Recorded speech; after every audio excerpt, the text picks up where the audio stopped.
أعوذ بالله من الشيطان الرجيم. بسم الله الرحمن الرحيم. الحمد لله الذي فضل والإنعام، فضل شهر رمضان على غيره من شهور العام، خصه بمزيد من الفضل والكرم والإنعام. وأشهد أن لا إله إلا الله وحده لا شريك له في ربوبيته وإلهيته وأسمائه وصفاته. تبارك اسم ربك ذي الجلال والإكرام. وأشهد أن محمدا عبده ورسوله،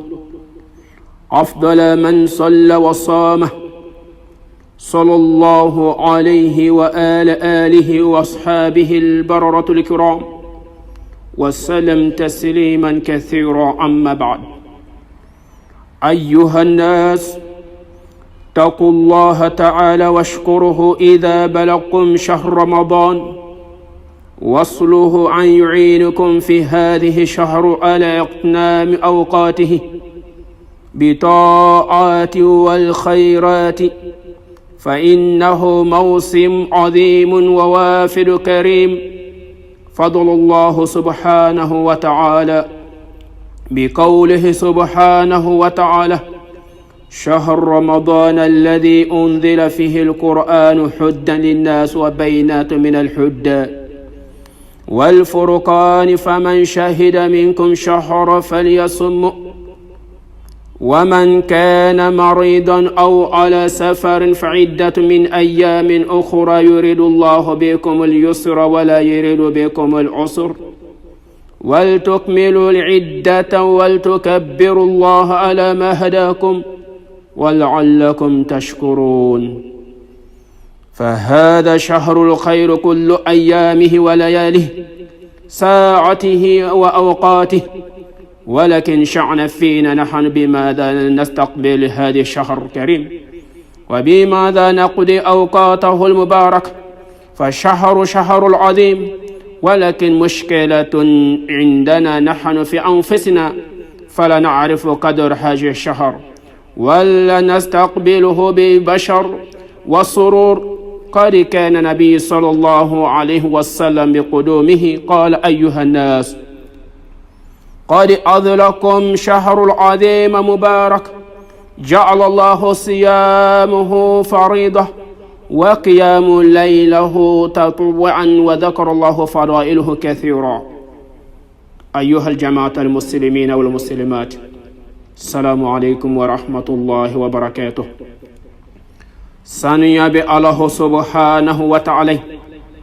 كألا ننتندو كألا بركة masami kalo bani fisaya naka kalo shamanye masami kalo bani fisaya ni akanne mawye ambe ala nintando kala barikada masami ni kelendo flananta la jenyonte ala ambe alantado naka masayai amba alantado naka kelenyai ambe alantado na to sanma na mankutu sanmonye masami masakorota le jenyonte masamina ka sheria ko ala ni kelendo flananta ala o kofe ka sheria ka chebano de Muhammad bin Abdullah aka jondo aka chidendo dan fa ona son heremalo chebam yin kala exemplairement en islam yanina ambanyin Allah subhanahu wa ta'ala fe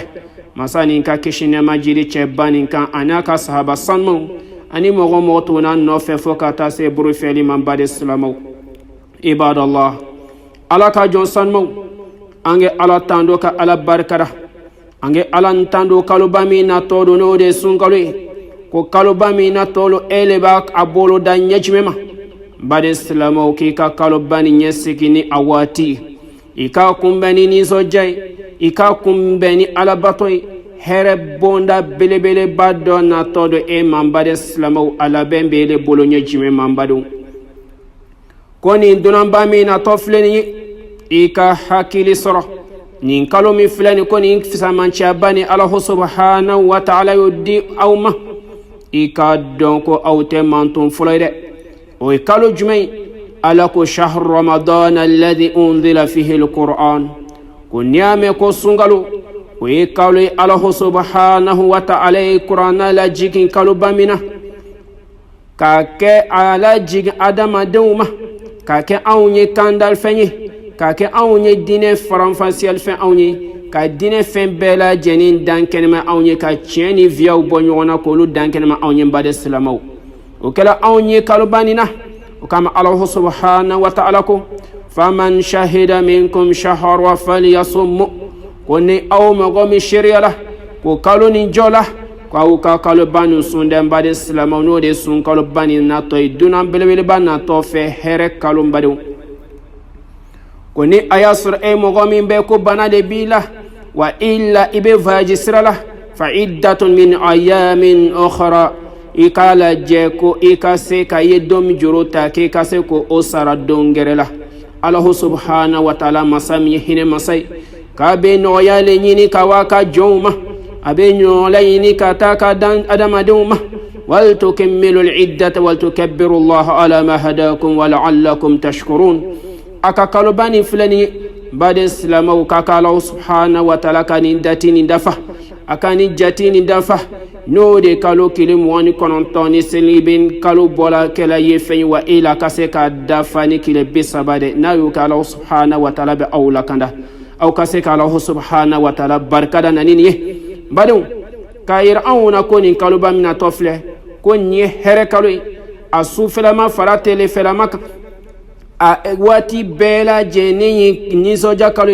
kwele mu feni bolodani kalo bani kumbeni na dem baden silamaw wa ele bena ni kalo bani natige wati jumena ibena latige la hala jumena ibi kalo bani bolo madanya jumema abele hakilla ki kala tige chogodin baden silamaw an kase ka hakil sro betu kaye yere kun konte bo e kase ki chesiri ka kumbeni nizo jani farifoni mbaru ka kumbeni nizo jani farifoni ala kratu de fa sallallahu alaihi wasallam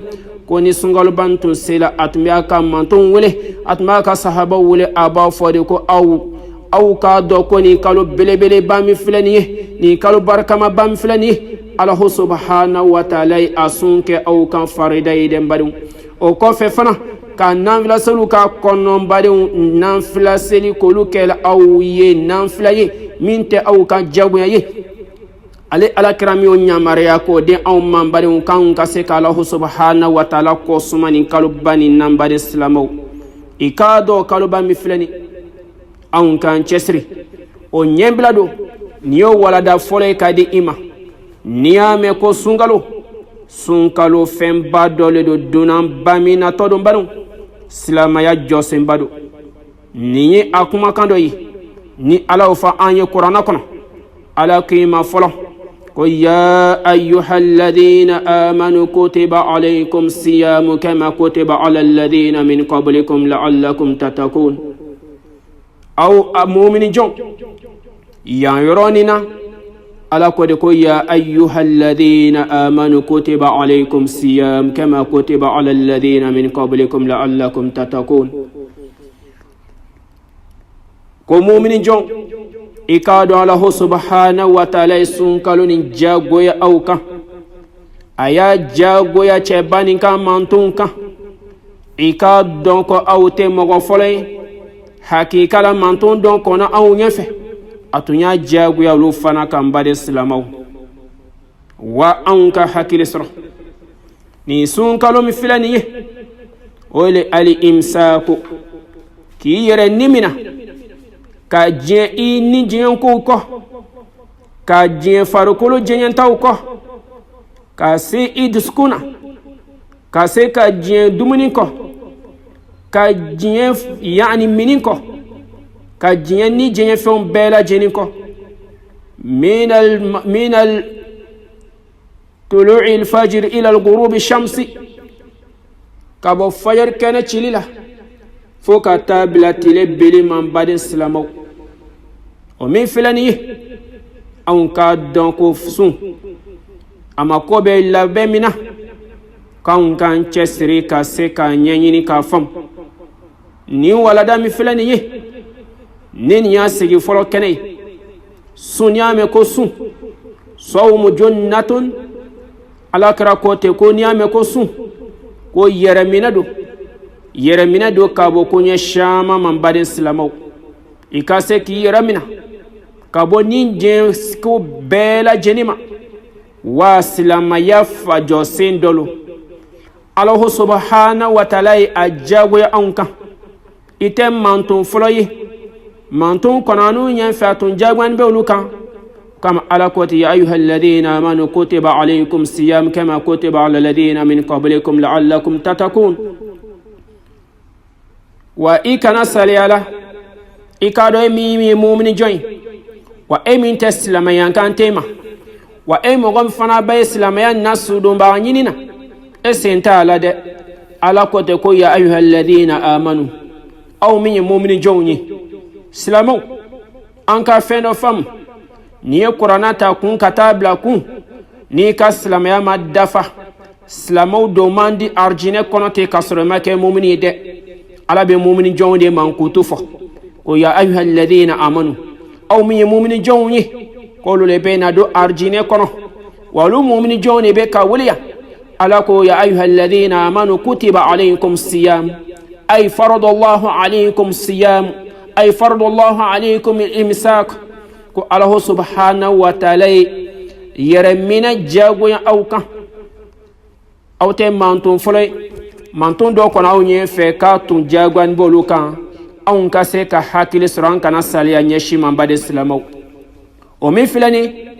kana dhalika sannatu ithnatayn min ash-shahr an-nabawi wa sawm an-nadhr idha nadhara al-muslim bi sawmin wajaba alayhi sawm ikado ni sunkalo min filɛ nin ye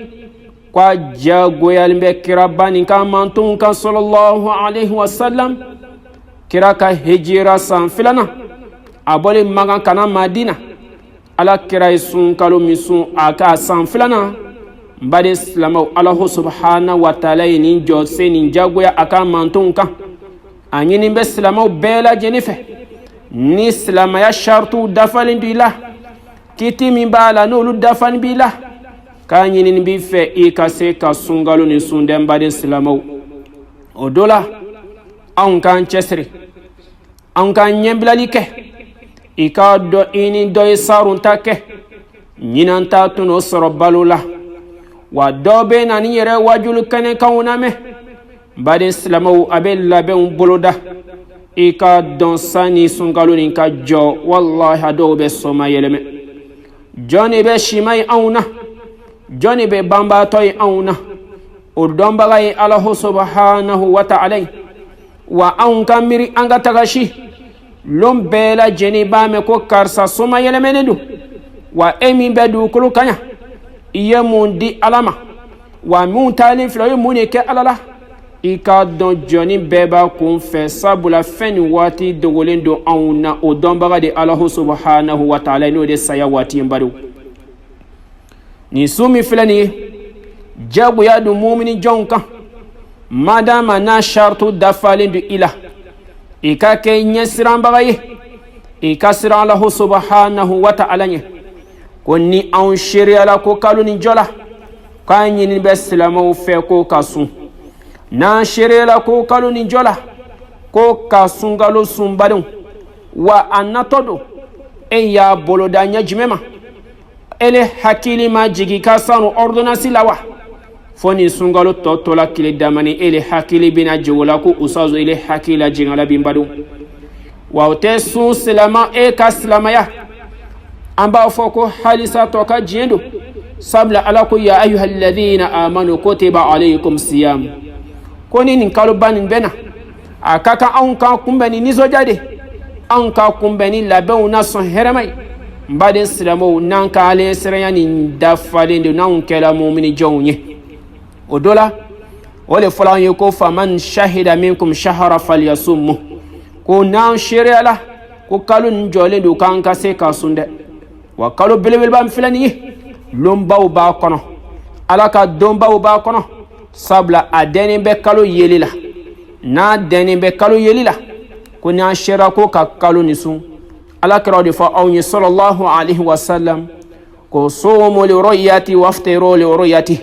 fa in ghammi alaykum fa akmilu iddatu sha'bana 30 muttafaqun alayh فإن غم عليكم فصمه 30 يوما بدو إكالو نكالو بام فلاني ko adeni be wati selila ode kama ala ko ma ko faman shahida minkum shahara falyasum ko na shira ko kalo ni jola ko an kasu ni ala kra kuma kanu la sallallahu alaihi wasallam ko ni kalo yela sun kalo makono kile muga ani kononto wa bi sabate jati tuguni hakikala ko islamu be sun wa ni kalo do maye sun kalo makono kile muani kononto ka be nyine an fe kanga kalun dafa kile bisabala no de yani sungalo makono mbadu wa ifra sungalo makono mina anyini bi fe ala bato bolo dalen bi bolo ni kono no de bonesi uye mi bi ka daraja u korota bade islamu nasr e mogon bala ki seko da mayra kola wa sungalo mi filani ka makobe awati de la fo awati de kase ateke wati gerala foni sungalo ni wati selendo bade islamu ni sungalo ni wati sela ole kama bek fo ko ni awati sela ko anga se kake mbadeu nanye ni famu ni kalo bami na tofle I hakili jagabo I kase ki chesiri ni mfisa manchia ban kana ta ki to nyeshima afisa manchia bado munye sabula na fola ko ni kalo bani Allah subhanahu wa ta'ala farda au ka chebauka akam mantunka silamaya josen dolodo sabula ole fola awni fa inna siyam shahr ramadan min al faraid allati faradaha Allah azza wa jal wa huwa rukn min al arkan al islam ni sungalo mi filani ko silama ya farda ya alaka Allah subhanahu wa ta'ala aka farda aka jonka silamauka ko silama ya josen dolo badin ina fa alaka fanya ma fi hadith muttafaqun alayh من حديث ابن عمر رضي الله عنهما أن رسول الله صلى الله عليه وسلم قال بني الإسلام على 5 شهادة أن لا إله إلا الله وأن محمدا رسول الله وإقام الصلاة وإيتاء الزكاة وحج البيت وصوم رمضان سنن الترمذي 2609 إنما ابن عمر كحديثا كانوا على ما جانا أنا فبلا جنما كوني سونغالو فلان سلاميا جوسين دولو من بخاري مسلم بلا جني كون أني ترمذي ومبادون على كراكو صلى الله عليه وسلم سلاميا صوبا سما سلاميا لوني بي صوبا سما مكا حقيقة لكيكا دونكو لي لون بي فين لورو كا او فين بلي لورو كو لي فلو فلو كا شريكو على كلي محمد على كا تشيدني على كا جوندو على كا تشيدنو او كو في كا سيليكه او كو في كا جاغادي ka heji ke ka sungalo ni sumbadun sungalo sunu ni ko fe de heji de benambadun kadam kama heji de islamya josin laban ika don sungalo ni fardala de alakra ka heji san flana mbadin islamaw wa islamya josin badolo odola ni nani sigi ko jatimne o fisa manchi abado wati belebele bado ba kono badun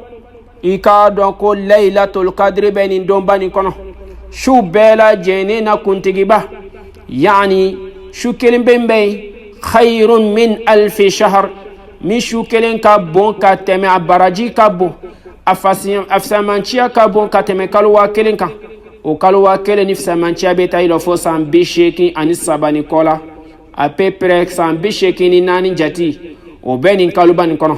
كما الله سبحانه وتعالى فأوني وإنا أنزلناه في ليلة القدر وما أدراك ما ليلة القدر ليلة القدر خير من 1000 شهر وبنو لا تجدون فندو وبسر لابين وبسر لاني كلبان كنا حقيقة لك سكو فم لا تجشو نيتو دونك خير من 1000 شهر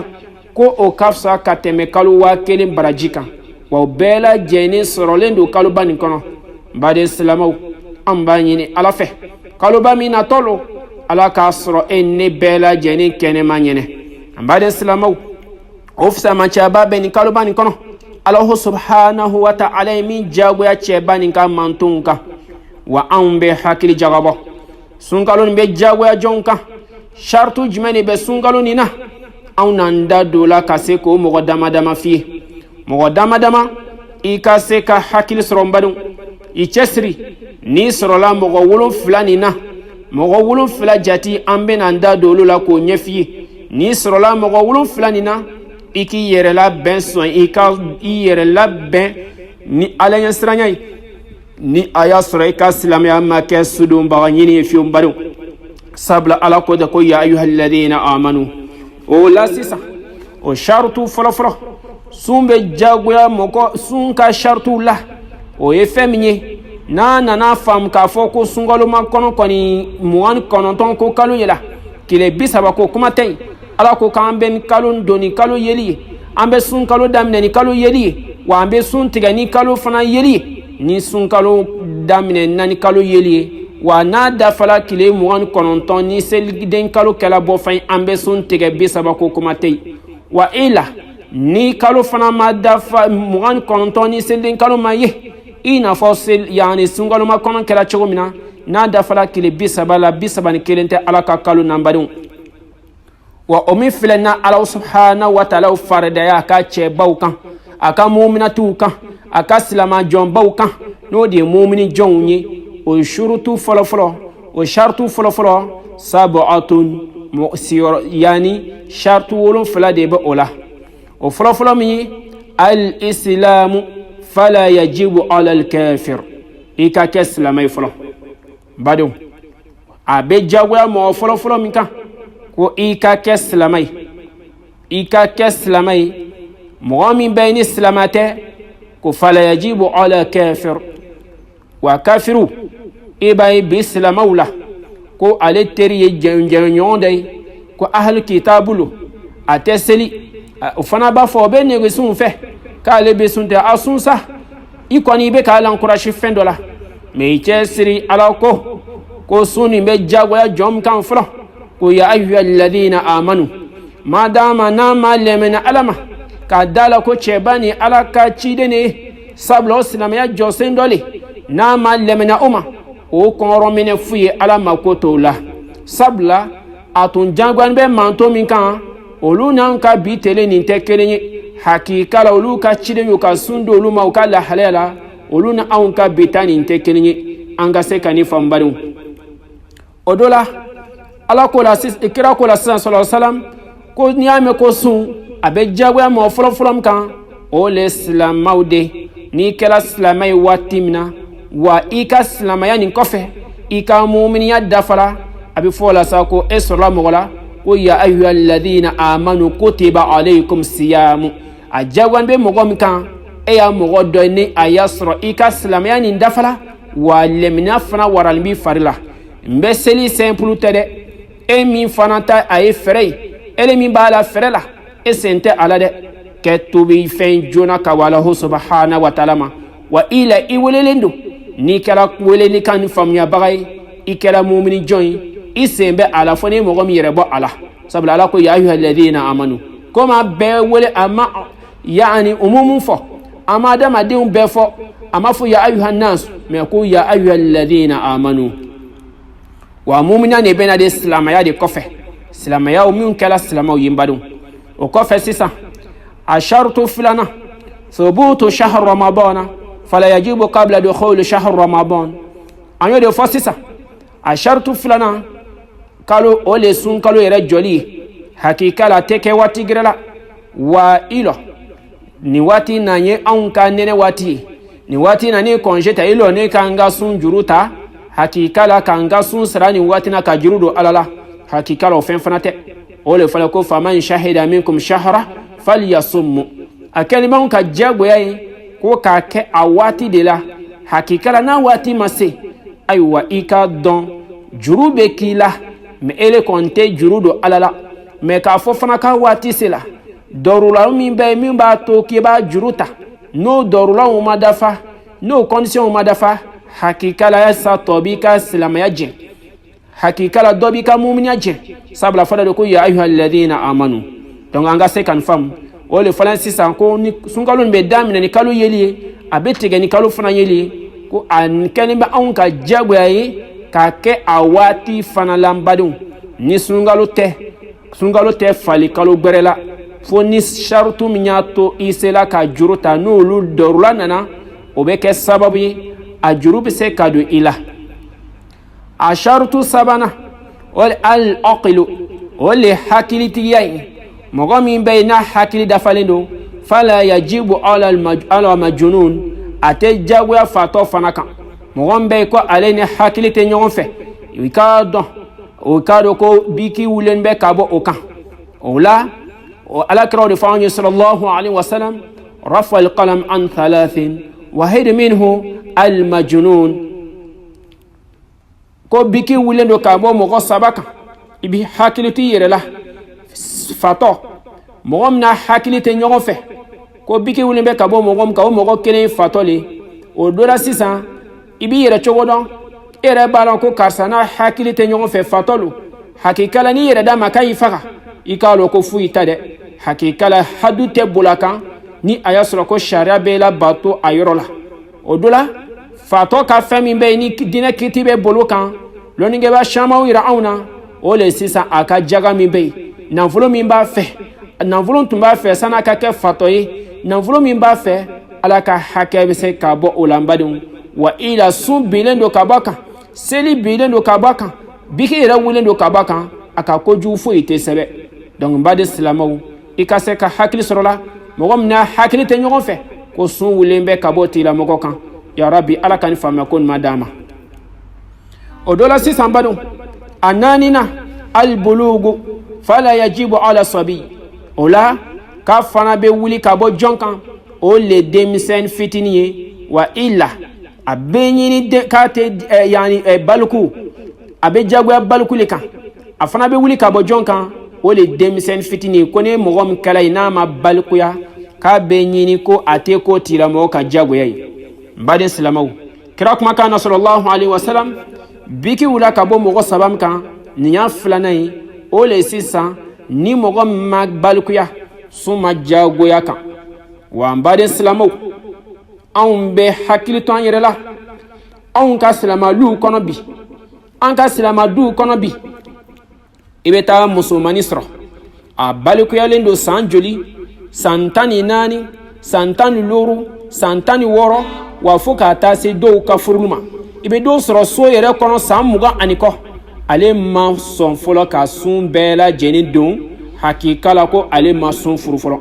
i bɛ musokɔrɔba sɔrɔ bi san 30 ni kɔjan hakika la ko ale ma sun furu fɔlɔ sun furuli ma f'i ye k'a dɛnnen bɛ worotanko la koyi i bɛ hakili sɔrɔ a ma f'i ye ko o dɛnnen bɛ furu bolomako la koyi furu tɛ ɲini ka taga ko ka taa a furu siri mɔgɔ dɔ fɛ yen hakika la a ma s'o ma fɛn dɛnnen bɛ jɔn na o le ala ɲɛsiranya de mumini jɔn madama ni balukuyala sun bɛɛ lajɛlen doni o ma den ko e k'e taa i cɛ so la fɔlɔ e min fana denkɛ bɛ yen a ma den fɔlɔ ko f'i n'i ye muso furu madama ni balikuya dafara ka ban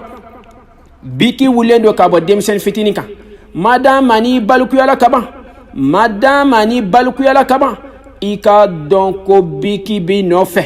ni ban ka ala ka sun don ko sabula e ma furu wa bɛnkan t'i ni ala cɛ hakikala k'e bɛ na kɔrɔbaya e bɛ na furu fɔlɔ ka kɔn saya ɲɛ wa depuis balikuyala don min na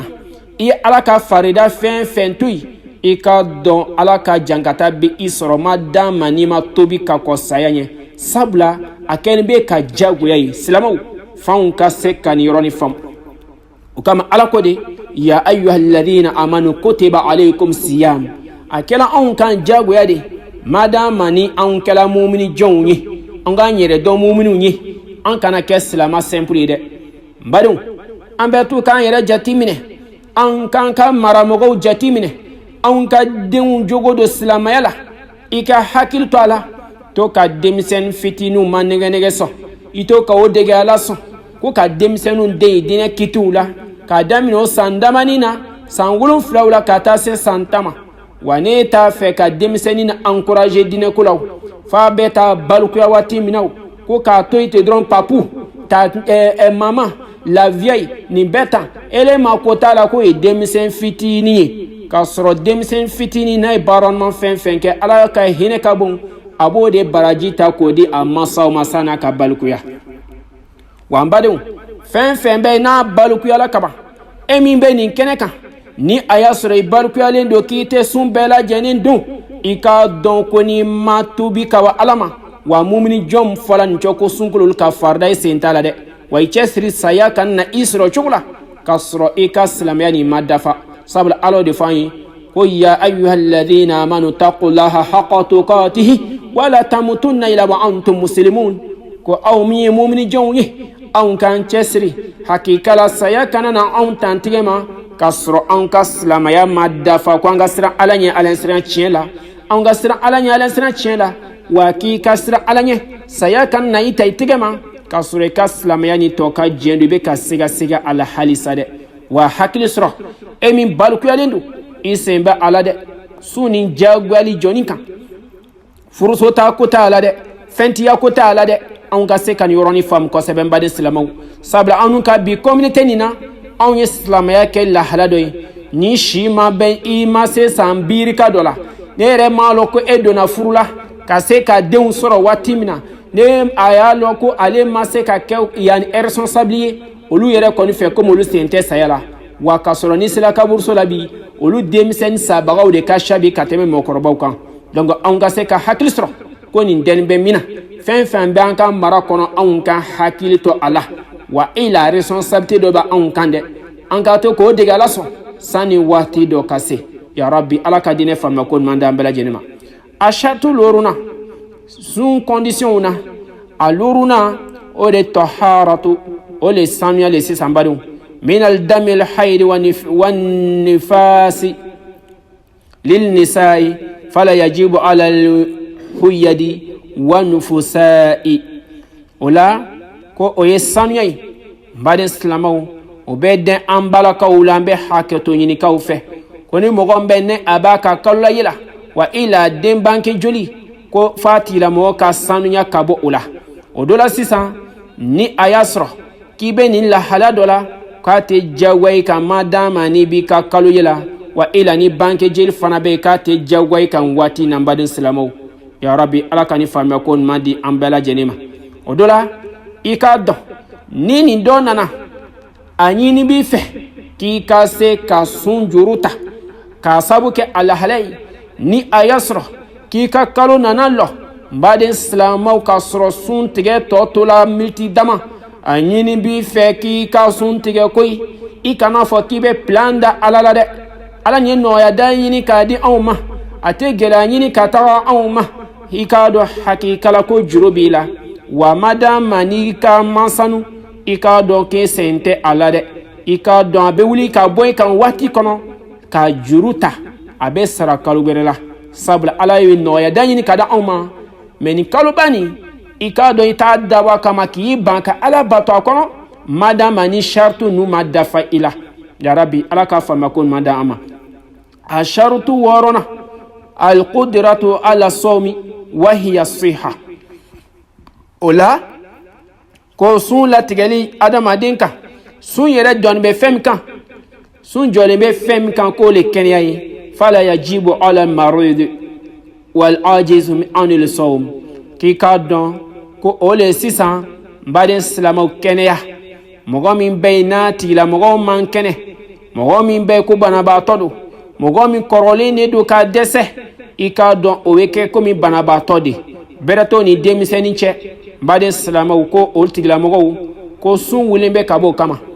sun wulen bɛ ka bɔ o de kan kama ala subhanahu wa ta'ala o de kuma fɔ ye ayaman ma'dudatin faman kana minkum maridan aw ala safarin k'i k'a dɔn nin kalo min filɛ nin cɔ sun filɛ nin fɛn min don jati ta don waati bɛɛ tɛ koyi kalo fila tɛ k'an bɛ to a ma ka taga di juste tile dama kolo kalo kelen dɔrɔn don nin kalo kelen pe nin jati k'i k'a dɔn ko waati jan b'a to o ye lon jati tɔw don ko ni a y'a sɔrɔ e mɔgɔ min bɛ yen k'i man kɛnɛ fa iddatu min ayamin ukhara a ɲini b'i fɛ k'i ka sara waati gɛrɛ la donc sun ma ko bɛ kɛnɛya de la madama ni bana don bana min bɛ yen n'a bɛ kɛnɛya ne kunkolo b'a la kan dimi bi sumaya bɛ ne la bi wa n fari man di na bi ɲɛ bɛ kan dimi bi n sen bɛ kan dimi bi bana min bɛ yen k'a fɔ ko ni a tɛ fɛn tiɲɛ i ka ko la n'i bɛ se ka sun don nana a ye k'i b'a sun don mɛ n'i yɛrɛ b'a dɔn ko sun bɛ ɲɛ ma fari mandina fonga fura de ta sun bilali bi kan jagoya ala ki makika toy wa ila fa'idatu min ayamin ukhra ki kasra dongera te wuli ka boy kande bana bayna be kenyan badun wa ni kumani am bislamo adama dun silamo ko be plani da Allah subhanahu wa ta'ala mumba foko be plan da alala ni ala ko kuma fala watu atolu be salaya ale hakili ma jinga aka esoma furani na de fala ko sungal ma kono sisa ale hakili ma jinga aka docteur la de hakili ma jinga docteur kani wala de depuis saro sungal ma kono nga tension ma flé depuis saro sungal ma kono ay docteur wali docteur ko ma kono ko itina se ka sunde o kuma o kama debo temena ironga yini ka nyere furake hakikala ale hakili ma jinga aka furako na ale hakili ma jinga furake la de fo sungalo sela sisa ay wajul kame asila wajul kane kan afra ko sungal ma kono bola a hakili be jinga ka docteur la anga chesri anga selamani kana keni fere ko mbadum anga chesri bana be na bse ka kenya ko ni man kena domina ka wuli ka boyka abe bi ka boyka me jurube kila san kalo tan fila bela jeni tan bi bolo kalo tan kelen tonina ka sarasani sungalo doni ka sembade islamaw ya rabbi ala kani famya ko mandam bela jenima wa emi be ka keni plan i ka sira ala nyede ko taqullaha haqqa tuqatih wala tamutunna illa wa antum muslimun anga sira ala nye ala sina chenrera saya kanana an tantige ma ka sura anka lemenya anga islamya ni madafa wa sungalo ni kala jagoye mumni jonka wa ni takala la to islamya simpli ikalimina ma sabati e sente ala folonde ke mumni join folon ya rabbi ala kanka mumni sabati ola ashartu wolo fulana ni mogo worona ni mogo min be na fari desela akorola kateme abenyini fana ko lo kase ka mure fana suman badun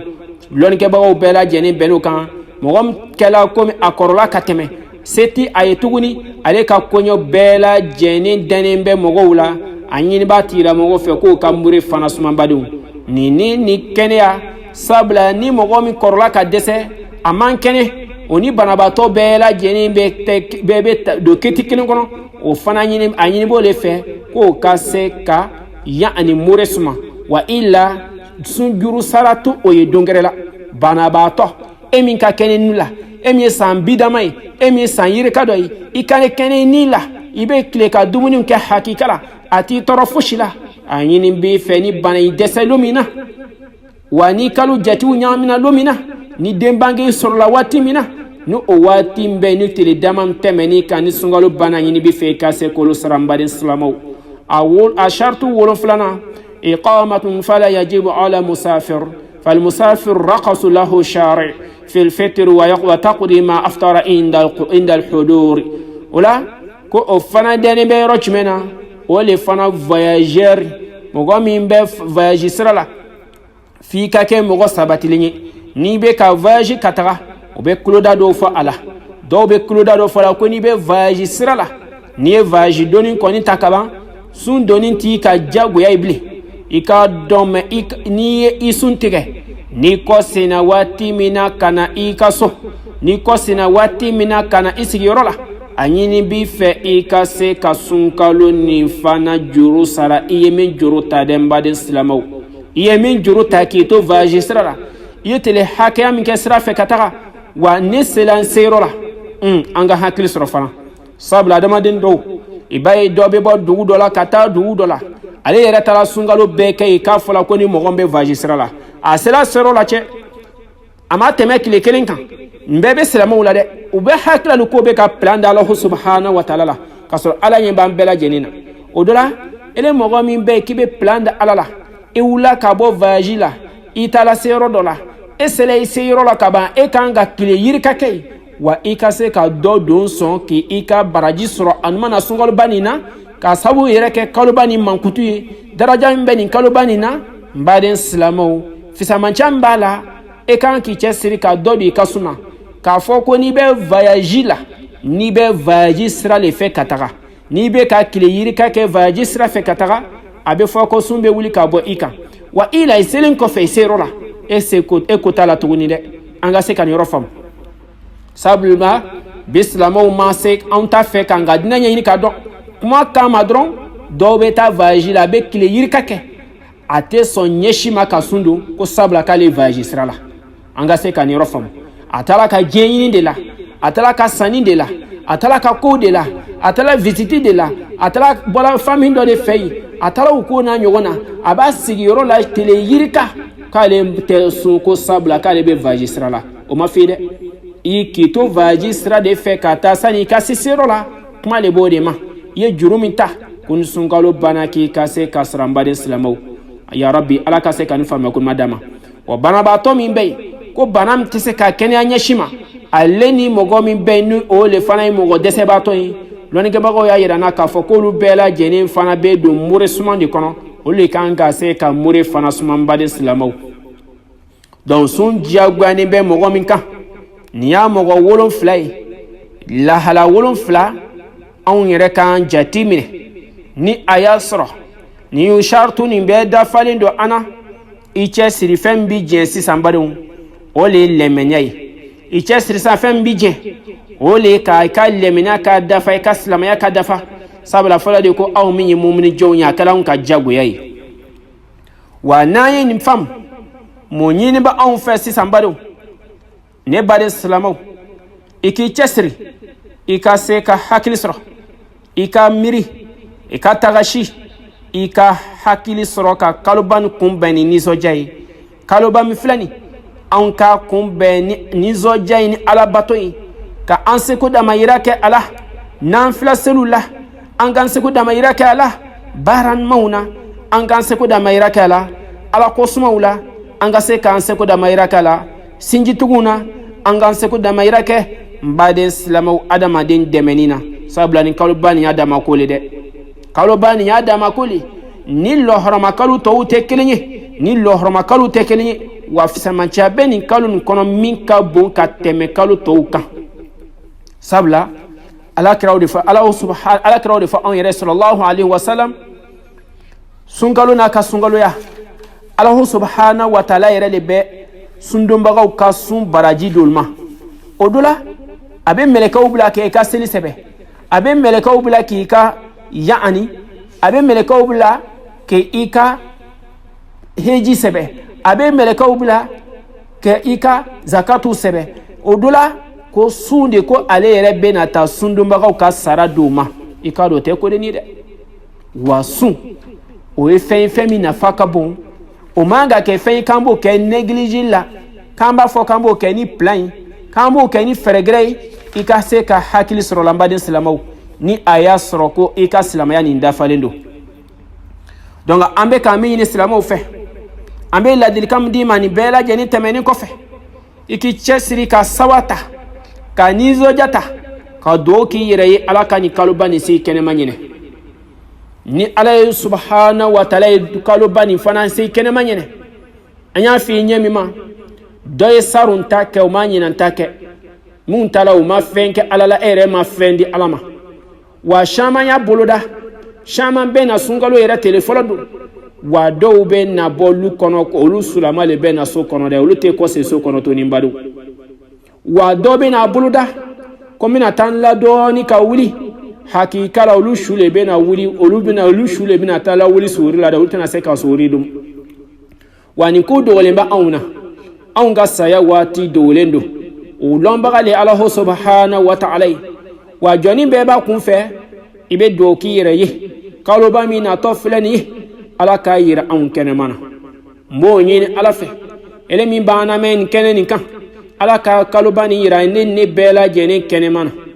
wa ni ala y'a yira an kɛnɛma na i fana bɛ ala fana deli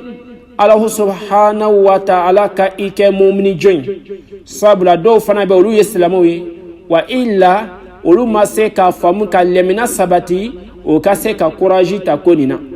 wa n'a sɔrɔ ko i ka silamɛya ma dafa e ka lɛmina ma dafa hali sunkalo nin sela sun dɛnnen bɛ fɛn min na alaɲɛsiranya don sun nin dɛnnen bɛ fɛn min na o de ye alaɲɛsiranya ye alaɲɛsira nin tɛ ko de nin ye i kan ka dɔn ko o dɛnnen bɛ fɛn min na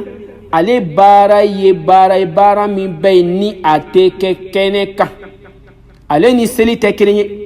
sun ani heji tɛ kelen ye sun ale ni zakatu dili tɛ kelen ye baara do baara min bɛ yen n'a dɛnnen bɛ aliɲɛ siranya tiɲɛ yɛrɛ yɛrɛ la ka da mun kama ele b'i b'i ka so kɔnɔ i sunnen don mɔgɔ si ɲɛ t'i la hakika la i bɛ se ka bɔ i ka quartier la ka taga i dɛnyɔrɔ dɔ la k'i kɔnɔbara fa ka tɛmɛ hali n'a sɔrɔ k'i tɔgɔ de ko Maimuna hali n'a sɔrɔ k'i tɔgɔ de ko Orokiya hali n'a sɔrɔ k'i tɔgɔ de Silama tɔgɔ dɔ ye i bɛ wuli ka taa tɔgɔ dɔ la i yɛrɛ la k'i ye Mari ye o bɛɛ bɛ se ka kɛ o n baden silamɛw ele min tɔgɔ de ko Ibrahim kɛda kɛda i bɛ wuli ka taa i tɔgɔ dɔ la i yɛrɛ la i ye Paul ye ou bien i ye Jean ye i ye tan nin bɛɛ bɛ se ka kɛ o wa sun dɛnni bɛ fɛn min na o de ye alansiranya de comme a ko ya ayyuhal ladina amanu kutiba alaykum siyam n'a sɔrɔ e mɔgɔ min dalen b'a la ko i ye mumini jɔn ye wa e mumini jɔn de ko don ko sun dɛnni bɛ yɛrɛ minɛ de la wa ale ni silamɛya baara tɔw tɛ kelen ye dusukuna baara don hali n'a sɔrɔ ko farikolo bɛ baara kɛ wa illa sarahatan a dɛnni bɛ fɛn min na o le dɛnni bɛ alaɲɛsiranya tiɲɛ yɛrɛ yɛrɛ de la ale ni baara tɔw tɛ kelen ye ala ko la ɲɛsi ma wa an bɛna fɛn dɔ f'i ye n'an k'an sigi ka sun ma filɛ an karamɔgɔ b'a la ko fɔ walamma darna ila siyam نجد أنه يختلف عن سائر العبادات في خاصية حامة وهي خلوه من الرياء فقد يدخل الرياء في الصلاة أو زكاة أو الحج لأنها عبادة تعد بأفعال ظاهرية يراها الناس أما صوم فإنه لا يعد بفعل ولكن بالكف عن الفعل وهو امتناع عن تناول المفطرات ومن هنا فإن الصائم لا يعلم بحقيقة صومه إلا الله سبحانه بعد السلام كنا نسي كصوم فله أمي جاتمنو كلام باي حقيقة لا كافوكو صوم عليني باتوس توفون بنيونكو نجمما كسبوك يريرا دومان دي سنة ناصر مغم تاكلا كارسا كسون يوين نالي سنة نانفلا سنة دومنا بارك مو يوغم بيبالو كابي سنة بيدي he karsa ko bilama ke ntene ni de bilama ne sunedo hakika la ay e ma fama halsa anga fama mo be na be ka sun alayin sana chere la ko ka do ko sun kani yire yira te fankinina sabla ka lan ko ni be yire yira la ki yire yira mo gola ale bala ka fo be ka le sunedo ka ke donc ni fam bela jenina a hakili sro e ka do ko sun lan ko ni be ka bo yire yira ma ko ni si ka yire yira ma fle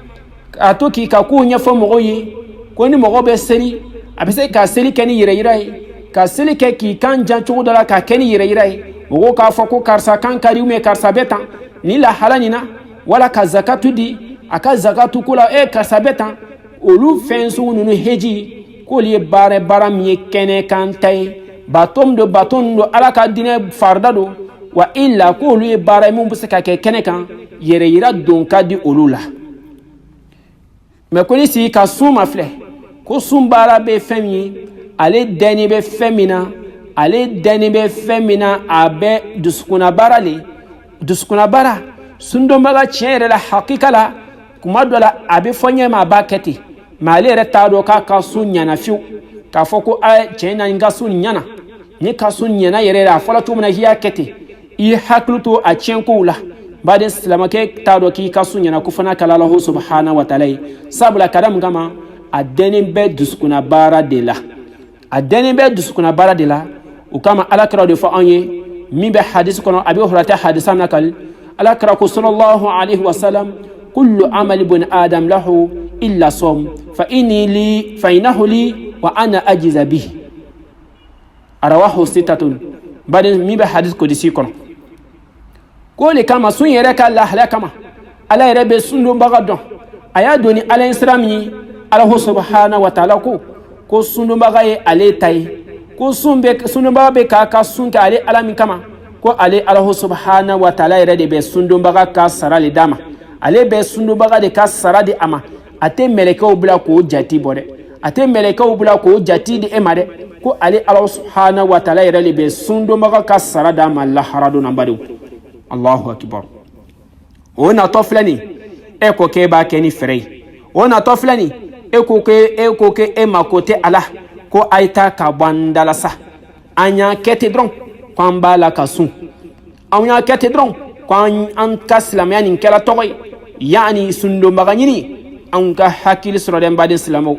ni nana ni fam an ka se ka hakili sɔrɔ sunkalo deni bɛ fɛn min na ninnu bɛɛ lajɛlen faamu kalo min don n'anw nana nin faamu a kɔnɔ i kan ka ɲɛbila min kɛ a la an bɛ fɛn min f'i ye n'i nana lahala nin bɛɛ lajɛlen faamu fɛn fɔlɔfɔlɔ bɛ ɲini fɛ i ye dugawu k'i yɛrɛ ye ala k'a sɔrɔ i kɛnɛma ɲinɛ n'ala kɛnɛma sɔrɔ i kɛnɛma sɔrɔ a la ala k'i si tɛmɛ a kan dɔ b'a daminɛ o tɛ a laban silamɛw kan k'o boloda sisan k'a to ka dugawu k'o yɛrɛ ye ala ka sunkalo kɛnɛma kɛ ka sunkalo se ka se a ka o fana sɔrɔ o ka se ka bato caman kɛ a kɔnɔ wa i la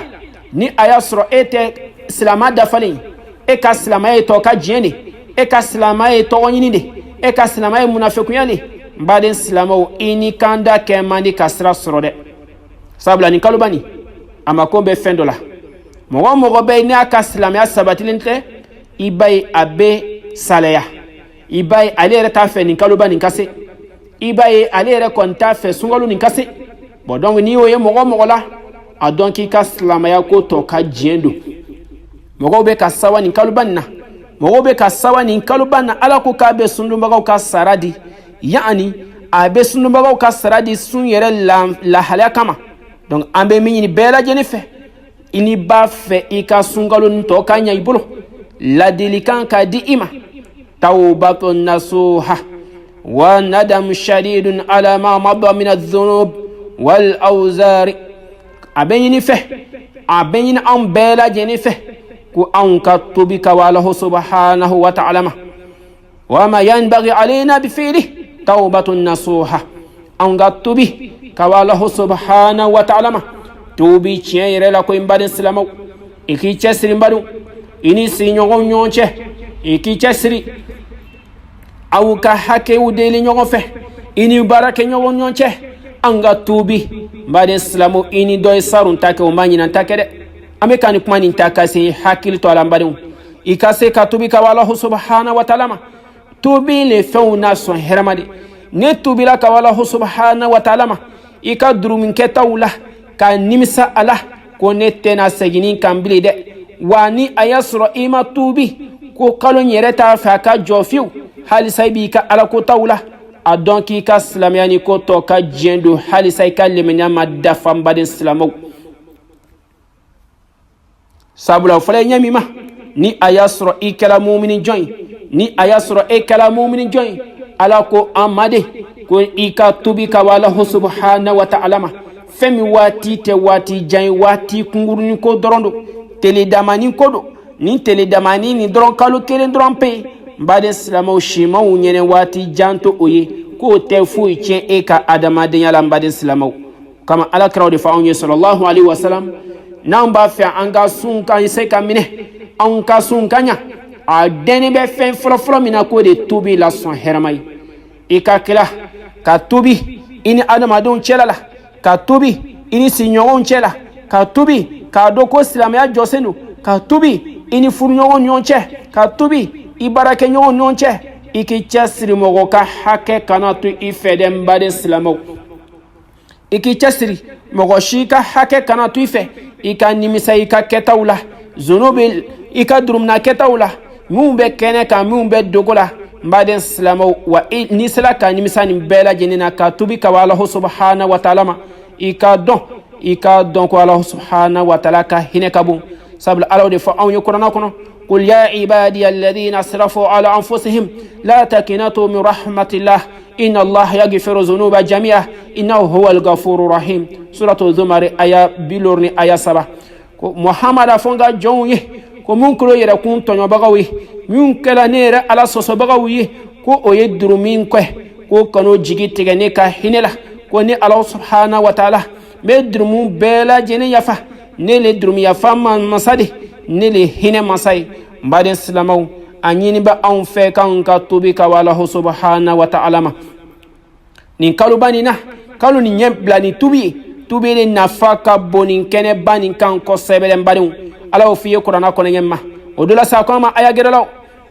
wa man ya'mal su'an aw yadhlim nafsahu thumma yastaghfirullah yajidullahu ghafurur rahima ko mɔgɔ min bɛ n'a ye alakota dɔ kɛ ay ala kuta do ke ay durmina ko do ke akila la aya yira kuntonyo o kofe ay ni Allah subhanahu wa ta'ala ya famadeli yajidullaha ghafuran rahima ko ben Allah subhanahu wa ta'ala soro ya fama masai hine masai ni ali Allah subhanahu wa ta'ala ya famadeli ka itubila ka wali Allah subhanahu wa ta'ala ma baden salama ko ali ya fama masai kon kanan jigi tigale ka hinela on kanan jigi tigale ka hinela aka hine ka bu kon ga tubi ka wama ali ka hine ka bu ale be ya fa andrumi man baden salama ni be qur'ana kono suratu nisa ayat kemeni ayata kama alakra ko rodo sallallahu alaihi wasallam ko ya ibn adam innaka ma da'utani wa rajawtani ghafartu lak ala ma kana minka wala ubali sahihul jami' 4338 mi be hadith ko disi kono alakra ko sallallahu alaihi wasallam ko Allah subhanahu wa ta'ala ba ka jonwule ko e adama deni e kanet tonyo i ala ko tawke yene soso yeni bela jeni ke itubila kawani alama yeni yafa madeli iko sina kawani alama ko ne bi drumin bela jeni yafa fushite ne bali ola fuite ala kenyo ola na bena man min jalai ale lebe Allah subhanahu wa ta'ala kelin be koni bela jeni latigen badu kale lebe drumin bela jeni yafa mbade silamo ibadallah ante jatimno keba fen denen be ala anga tubi ka Allah subhanahu wa ta'ala ma anga tubi ka alama anga ala barkada min bena nyinan tan sura an nyene ala ka sura en bela jeni nyene na ya sura an nyene anga tubi ka alama chena tawbila nasuhan wa nadaman shadidan kan nimisa lamin ka jugun ko sebe ala ko tam kala ala ma fa'altu min al ma'asi wa dhunub كيف عصيته وأنت فوق أرضه التي خلقه أمين على كوتاوك على كوتاوك يدر من أكوك مني لا يبي على كوتان كلا كيتو دوكلوكا ناي من سباني جابي دوكولين دايلني كاجيكا كونفوي تابالو لا دم بدو من الله سبحانه وتعالى كهينه كابو كي كاتوبي هينه كالودو توبي كالودو بعدين سلامو أون كاتوبي كهينه نيوغنا أون كسبالي كهينه نيوغنا كاتو كاني كالوباني بركدا ka jogo lanya ni kalobani na ikase kan manyaw shama ken badin islamo ni kalominyi ko deseba to ni fanganta en envelotigu ambela jeni kenyama kalobamina ambebe sundo nyogon fe oni hine kalodi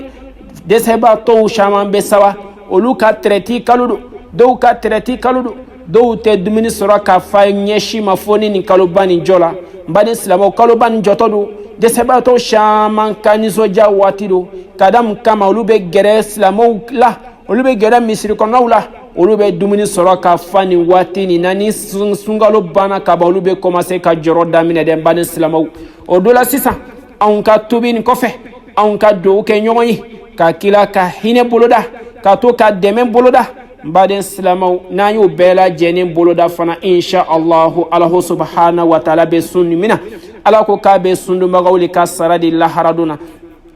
ole